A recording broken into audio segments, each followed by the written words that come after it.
First off, I would like to start by apologizing for the lack of quality of the stream from a production standpoint. I'm currently redoing my streaming slash YouTube content room. Yep, I have a room dedicated to this. And I'm still waiting for a lot of the pieces to come in, so it's a bit scuffed right now. I get asked all the time how I manage to write and create so much content in such a small amount of time. While Fantasy Distractions is my latest project, I've worked on many other projects prior to this one, and I've always managed to pump out a lot of content fast and consistently. When people ask me in casual conversation, I usually give them the short answer of, I just have a very active and creative mind, which isn't necessarily a lie, but the long answer has so much more to it. Before we deep dive into this, I'll let you know a little bit of my track record. When I self published The Soldier's Crest, I wanted to be able to release a book a year, so I buckled down and wrote the next two books in my fantasy series over the course of a year and a half. These stories are fantasy epics. We're talking roughly 600 to 1,000 pages. Nothing to sneeze at. My next big challenge lives right here on the Fantasy Distractions YouTube channel. A little series called Codename Moa. Challenged myself to write a chapter a week for 34 weeks to close out the year in 2019. I eventually released it as an ebook on Kindle, and I've received a lot of praise from those who listened to it or read it. That brings us to the current project, Fantasy Distractions. I've written over 60 short stories in the span of 37 weeks. Now, I know as far as short stories go, Fantasy Distraction style is on the very short side, but you can't argue with the consistency. So, how did I do it? First thing I want to talk about is planning ahead. This doesn't necessarily mean full outlines or knowing every single detail before you start writing. But if you're doing a fantasy distractions approach, this means knowing the topics your next story will cover and at least the next 5 to 10 stories after it. If they're connected or at least loosely connected, like fantasy distractions, this will help you tremendously going forward in structuring your overall storytelling. If you're writing a full fledged book instead, I highly recommend at least outlining the major events. Even if you don't have the major events in the middle of the book figured out yet, you need to at least know where your story begins, the main conflict, and how you want it to end. This type of planning is actually a big reason why I personally don't like to outline every little detail between, because the fun is figuring out how your characters are going to get you there. Which brings me into the next topic. Let your characters tell the story. This doesn't always work or make sense. It might not make sense when you start a story, but it could become how the story unfolds later. To be honest and fair, every writer has their own journey. You may experience this type of storytelling, you may not. When you feel this happening, it's incredible. I start the majority of the fantasy distraction short stories with just a title and a subtitle. That's it. Because my planning ahead consists of coming up with the titles and subtitles and figuring out how they fit into the overall story we tell on the planet Fenrir. A prime example of letting your characters tell the story is Fantasy Distraction number 12, Birch, the Brexon Butcher.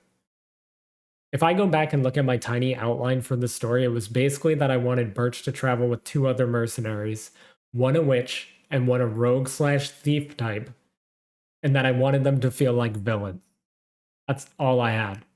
Once I got to know Birch and his story, the more I fleshed him out, the more he started to tell me the story. The other mercs in this town can't like Birch, so naturally they gang up on him. Luxie and Zayla think that's messed up, so they back him up. It's the actual fight Birch has with the mercs where his storytelling shines. Birch fights with his bare hands. Those who try to hurt him get hurt more than he does in the process. And when the fighting is done, he chooses to leave someone alive, and he warns him to warn the others. Here's another example. Fantasy Distraction number 9, Rima, Queen of Sand. My notes about this short story before I wrote it was along the lines of, Rima was the princess of Sabia. Somehow she becomes the queen. That's legit all I had. Then I started writing it and met her parents and how awful they were, and the rest unfolds the way it unfolds. Saying anything more is super spoilery if you haven't heard that one, so if you know, you know. But describing storytelling like this is crazy. But it'll make sense if you ever get to experience this almost self awareness of your characters. It also perfectly segues into my next topic. You've planned ahead. You know how to open your mind and let your characters guide you. What's holding you back? Just sit down and write already. Yep, it's that simple. You can write 20 paragraphs based off your outlines and they can be awful. But you know what? You sat down and you wrote them. You can't get to the point of being this consistent and being consistently good without sitting down to write and doing it as often as possible. I'm not saying to burn yourself out. I'm not saying write a book a day or a short story a day. Do yourself a favor and try to commit to at least a sentence a day. When I wrote my first novel, A Soldier's Crest, and got ready to self publish it, I was struggling to find the time to sit down and finish the last few chapters. Then I decided to sit down and write a sentence a day. Craziest part about this method is you almost never write just a sentence a day. Trust me, you sit down and get that one sentence out there. Next thing you know, you're writing a paragraph. That paragraph turns into a page. Those pages are chapters, and you're getting way more writing done. If you commit to a sentence a day, I promise you will be more consistent and get so much more writing done.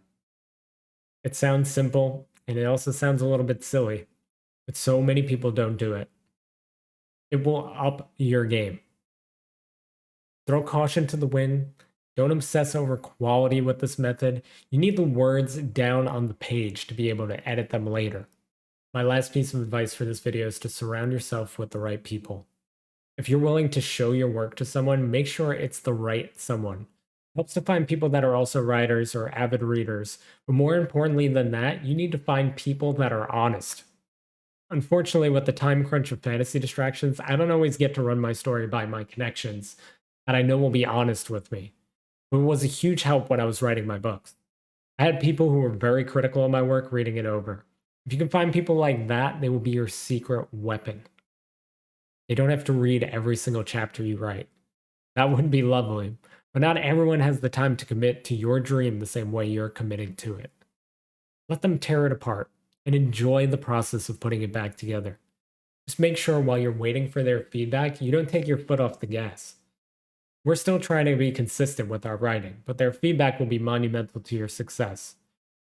The better they help you get, the easier it'll be to write that one sentence a day.